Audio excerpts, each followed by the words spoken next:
Mang Ruben. Ayan, siya yung tagapag-alaga nung bangbang. Bangbang nga po? Ng tubig na irrigation. Yung dumadaan sa tulay. Yan ang dam na sa tulay ay nasa tulay po ng Bukirin. Ano ang pinagsimulan nung bangbang na yun? Ilaw. Malaking ilaw. Tapos?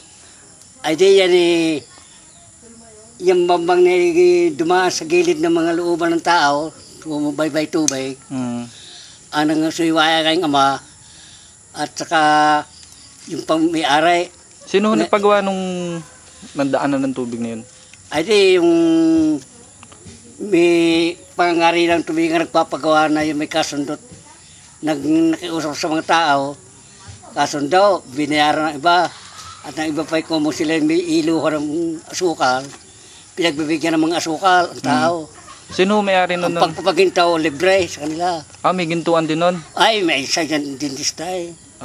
Mayaman sa bayan. Sino po yung may-ari ng lupa na yun dati? Ay, Dr. Daniel Reyes. Hindi na sa bahay. Paano, makakalakad ka tayo papunta doon? Ay, hindi nila sa ko.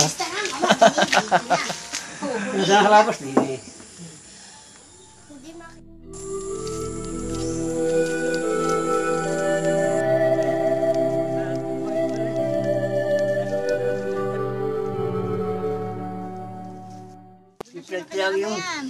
Itong school na to ng Tulay. lupa ng school ng Tulay. Oo. Ay donasyon ng magulang ni Carwen. Oo, donasyon ng magulang niya. Sino pong magulang ninyo? Juan Arellano. Juan Arellano. Nakapangalan din eh.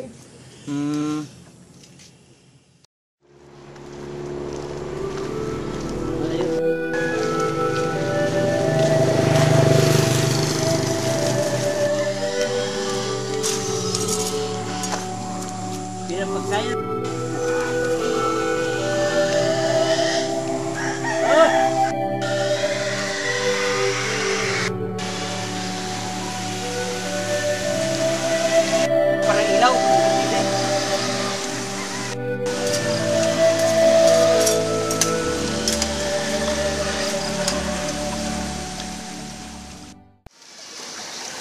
Bali mamay, anong lugar to?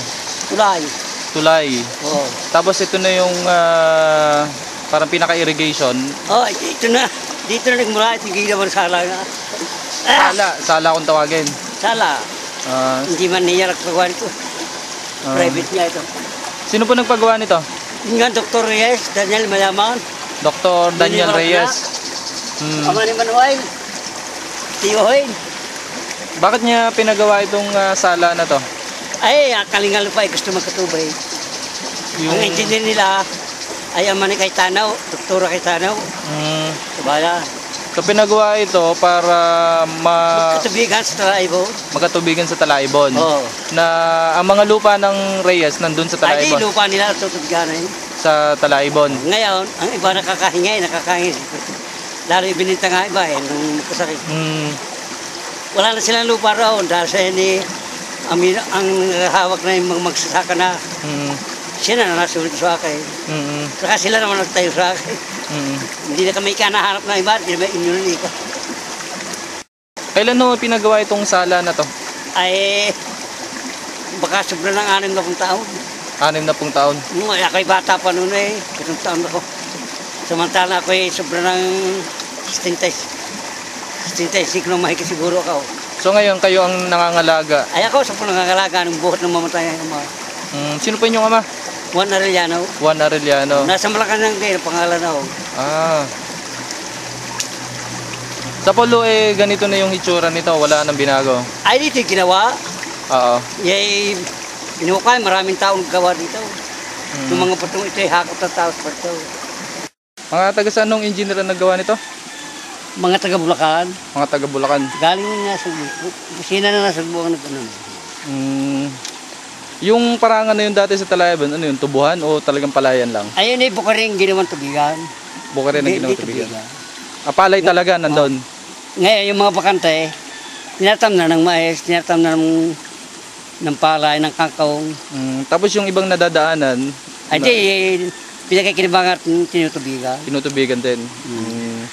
Pumapayag naman si Sir Reyes noon Ay payag na dahil sa kanilang ibinenta na yon, payag din man ako humingi ng tubig dahil sila ay mga katabi ng lupain ng Daniel na yon. Ibig sabihin, yung dinaanan ng irrigation na to na pinagawa ni Ka Daniel ay binili niya doon sa mga may lupa doon.